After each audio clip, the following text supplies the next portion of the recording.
DIY Motovlog.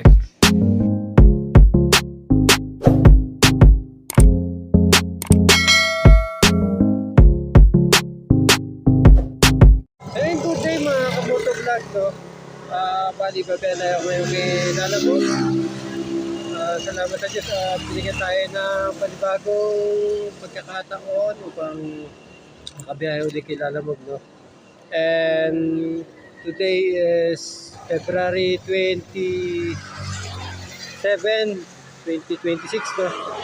So ayan, nabigyan na tayo ng first booking. So yung first booking natin, Arayat to Gapan, nearby siya. So nakakalaga siya ng 327, no? Then dun sa pick-up location, binigyan na tayo ng 100 pesos na tips. Then sa drop-off location, binayaran tayo ng 327 pesos. So bali yung first booking natin, nakakahalaga ng 427 pesos.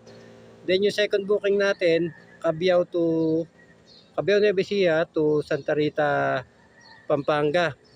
So nakakalaga siya ng 291. So gadget yun i-deliver natin doon sa Santa Rita, Pampanga. So binayaran na tayo ni Kuya sa pick-up location ng 300 pesos.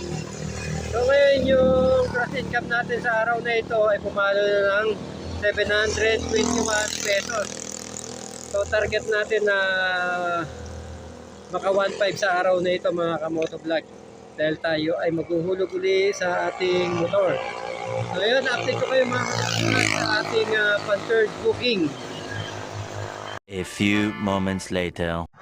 So yun mga kamotovlog, no, sa awa at tulong ng Diyos, minako tayong pan-third booking.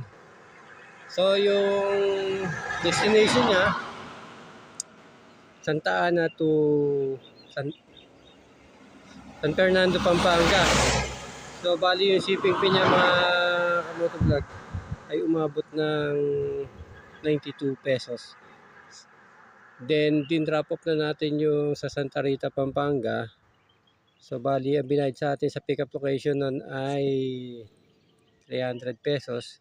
Then pagdating natin dun sa drop off location, binigyan pa tayo ng another 400 pesos. So bali yung gross income natin sa araw na ito 400 plus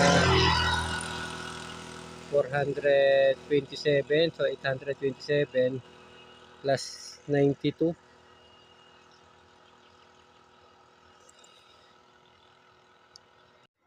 So bali yung total gross income natin ngayon sa tatlong booking ay 919 pesos na mga motovlog. So konti na lang yung bubunuin natin para ma-reach natin yung 1,500 na quota natin sa araw na ito mga motovlog.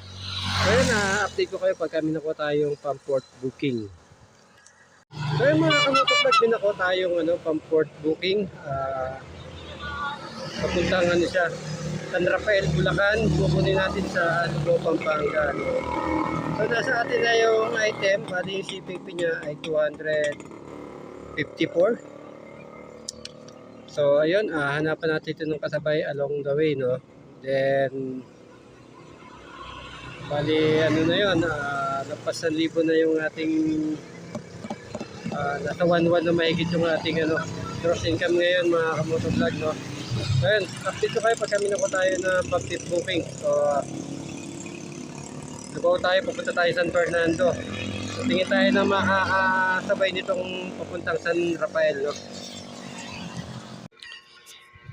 So ay mga kamotovlog, may nakuha tayong pang-pip booking. So nakuha natin siya sa Mexico, Pampanga, papuntang San Ildefonso, Bulacan.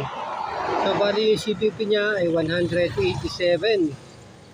So ayun, andito na tayo sa San Luis, Pampanga, papunta ng San Rafael, Bulacan mga kamotovlog. So i-drop off muna natin yung sa San Rafael, then sunod natin yung sa San Luis, then hanap tayo ng pang-anim na booking mga kamotovlog. Update ko kayo mamaya mga kamotovlog. Unfortunately mga kamotovlog, hindi na tayo nakapag-video ng mga kinuha natin booking dahil sa sobrang init kanina, no. Bali ang nakuha natin booking ay nasa 11. So ayun nga, 11 bookings yung nakuha natin sa araw na ito mga kamotovlog. So ipopost ko dito yung mga screenshot ng ating nakuhang mga bookings, yung pang-6 hanggang 11.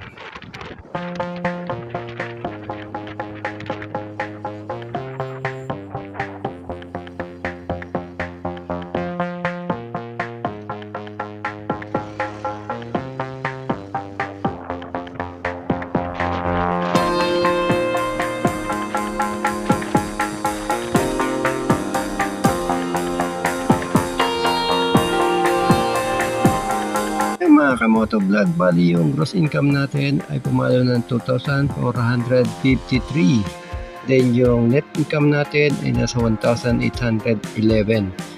So yung service quality natin kay Lalamove ay naging good na. So ayun, awa na rin si Lalamove, no?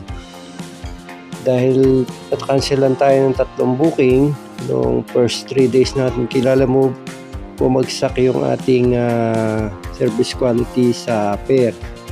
So binuno natin yung service quality para maibalik sa good. Halos 1 taon din bago bumalik siya sa dati niya, no? So ayun, naging good na tayo kay Lalamove. So yun, dito ko tatapusin yung ating video mga kamoto vlog. Kung huwag nyo kalimutan mag-subscribe, mag-like, mag-comment, at huwag nyo rin po kalimutan pindutin ang notification bell para updated kayo sa mga susunod kong i-upload na video. Hanggang sa muli mga kamoto vlog. Bye bye.